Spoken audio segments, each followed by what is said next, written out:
సిందక్క, ఆ, నాకు ఈ రోజు మాత్రం నువ్వు ఎట్టి పరిస్థితుల్లో ఒక మంచి రెసిపీ చెప్పాలబ్బా. ఉమ్, చెప్తా. ఏంటో? బాయ్ ఫ్రెండ్ని రోస్ట్ చేయడం ఎలాగా? నేను రెసిపీ గురించి అడిగితే నువ్వు బాయ్ ఫ్రెండ్ని రోస్ట్ చేయడం ఎలా అంటావేంటి?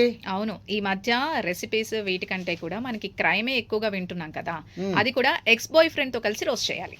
వాట్? నువ్వు అసలు ఏం చెప్తున్నావు నాకు అర్థం కావట్లా. అవును, ఎక్స్ బాయ్ ఫ్రెండ్తో కలిసి బాయ్ ఫ్రెండ్ని చంపేసి బాడీ మీద నూనె, బటర్, నెయ్యి, అలాగే ఒక కాస్ట్లీ వైన్ని కూడా వేసి గ్యాస్ లీక్ చేసి పక్కా ప్లాన్తో చంపేయాలి. వామ్మో, ఇంత క్రూయల్ మైండెడా? ఏంది అసలు నాకు చెప్పు, డీటెయిల్గా చెప్పు, అసలు ఏమైంది? డీటెయిల్డ్గా ఏముంది, తను చదువుకున్న చదువు అది.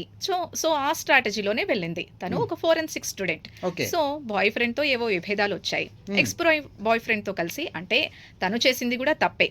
తిన పర్సనల్ వీడియోస్ కానీ ఫొటోస్ కానీ తన దగ్గర పెట్టుకొని బ్లాక్మెయిల్ చేయడం స్టార్ట్ చేశాడు. సో అలాంటప్పుడు యాక్చువల్గా ఏం చేయాలి? పోలీస్ కంప్లైంట్ ఇవ్వడమో, లీగల్గా వెళ్ళడమో చేయాలి. కానీ ఈ మధ్య సమాజంలో మనుషుల్లో ఎంత మార్పు వస్తుందంటే, అంటే విడిపోయే ఛాన్స్ ఉన్నా కూడా, ఇలాంటి లీగల్గా అప్రోచ్ అయ్యే ఛాన్స్ ఉన్నా కూడా ఇలా క్రైమ్ వైపు ఎందుకు అడుగులు వేస్తున్నారో తెలియట్లే. అంటే దొరకరు అని ఎందుకు అనుకుంటున్నారో నాకు అది అర్థం కావట్లే. టోటల్గా అసలు సమాజంలో జరుగుతున్న ఘోరాలు చూస్తుంటే, అంటే భార్యలు భర్తల్ని చంపడాలు, అటు భర్తలు భార్యల్ని చంపడాలు, అలాగే దొంగలు వచ్చి పోలీసుల మీద దాడి చేయడాలు. సో ఇవన్నీ చూస్తుంటే టోటల్గా సమాజంలో ఒక సైకలాజికల్ రీకన్స్ట్రక్షన్ జరగాలేమో అని నాకు అనిపిస్తోంది. నువ్వు చెప్తూ ఉంటే నాకు కూడా భయం వేస్తుంది. మన వీడియో చూసే వాళ్ళు కూడా భయపడుతున్నారు. ఎందుకంటే పెళ్లి కాని వాళ్ళందరూ కూడా మన ఉంటారు కదా, వాళ్ళు కూడా చాలా భయపడుతున్నారు ఈ మధ్యకాలంలో. ఎందుకంటే అసలు ఎవరు ఎలా చంపుతారో, పెళ్ళైతే మనం అసలు నిజంగా హ్యాపీగా ఉంటామా ఉండమా, అసలు బాయ్ ఫ్రెండ్స్ గర్ల్ ఫ్రెండ్స్ ఉన్న వాళ్ళు, రిలేషన్షిప్లో ఉన్న వారు కూడా చాలా మటుకు భయపడుతూ ఉన్నారు ఇప్పుడు ప్రజెంట్ ఈ సిచ్యువేషన్స్ అన్ని కూడా చూస్తే.